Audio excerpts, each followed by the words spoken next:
J'ai énormément ri en voyant la pièce comme j'avais pas ri depuis très longtemps. J'ai trouvé l'histoire dingue. Sébastien Thierry, donc l'auteur de la pièce, a pondu une espèce d'objet totalement subversif, en même temps très profond, assez psychanalytique. Quand je suis sorti du spectacle, la pièce me restait en tête, plus que comme une simple comédie.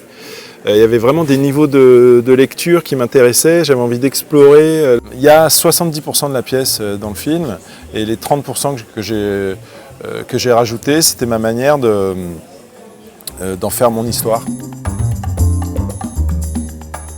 Il y a des moments où on est comme externe à soi-même, on se voit un peu faire les choses et c'est comme s'il fallait recadrer, tout un peu réaligner, que tout redevienne un peu cohérent. Et ce sont des moments où on fait peut-être des choses qui ne nous ressemblent pas, où on se retrouve embarqué dans des comportements qui se répètent. Et mon personnage, il en est à ce moment-là de son existence, quoi. Il est à un moment qu'on pourrait appeler de crise de la quarantaine.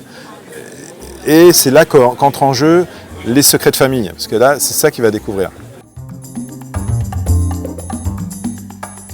J'aborde les deux genres de la même façon, dans le sens où je pense que la comédie a besoin de la même sincérité que le drame pour être efficace. Si on commence à jouer la drôlerie, à prendre en charge la comédie dans le jeu, moi ça me fait moins rire en tout cas. Et le film, j'ai essayé de le construire comme un drame qui fait rire, plutôt que comme une comédie.